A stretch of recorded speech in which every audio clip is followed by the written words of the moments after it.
a queen who worshipped the sun, a prophet obeyed by jinn, animals, birds, and even the wind. And that day, royal pride melted before the truth.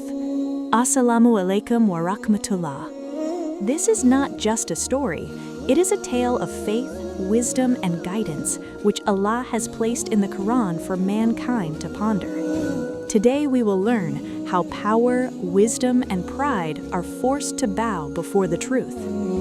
Sulaiman alayhi as-salam was a prophet to whom Allah granted great power. He established rule not only over humans, but also over jinn and animals. Everyone obeyed his command, and his army was well disciplined and powerful. Sulaiman alayhi as-salam was inspecting his army, humans, jinn, and birds. He noticed that the hoopoe was missing from the ranks. He said, "Where is the hoopoe? I do not see him. If he cannot show a valid reason for his absence, he will surely be punished severely, or he will be slaughtered." This shows that Sulaiman alayhi as-salam maintained discipline in his rule and did not allow anyone to be negligent in their duties. He knew Sulaiman alayhi as-salam was a strict ruler. Absence during the inspection of the army was a crime, so he did not delay. In fear or in courage, he entered the throne room directly, because without a true explanation, there was no escape for him. He said, "I have brought news that you do not know. I have finally found the land of Sheba. I saw she and her people are worshipping the sun instead of Allah. There I saw a woman who possesses a magnificent throne.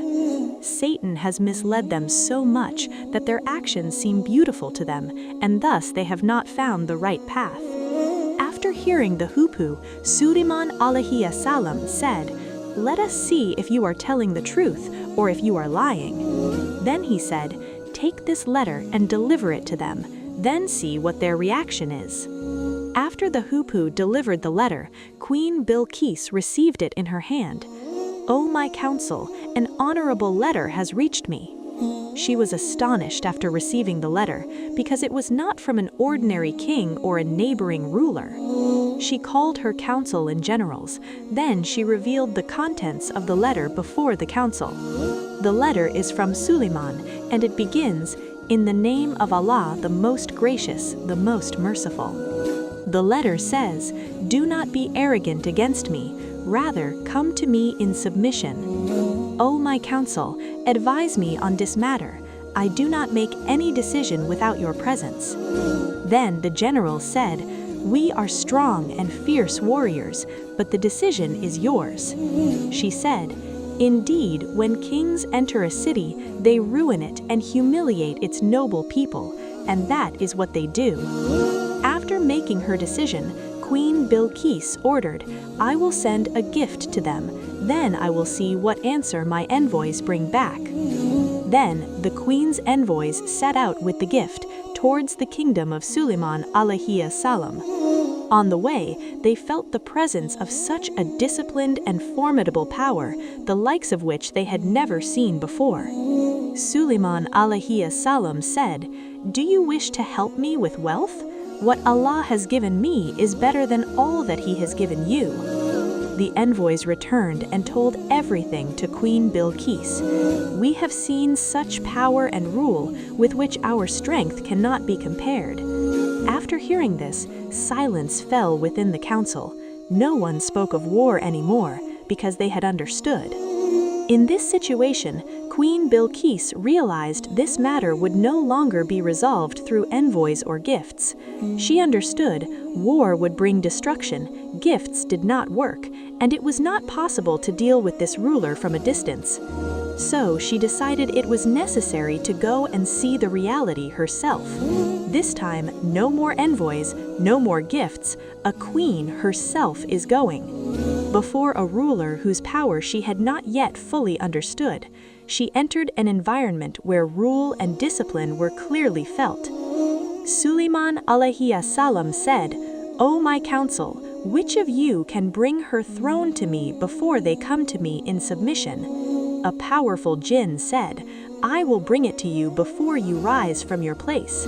And he who had knowledge of the scripture said, "I will bring it to you before your glance returns to you." When Sulaiman saw the throne before him, he said, "This is by the grace of my Lord."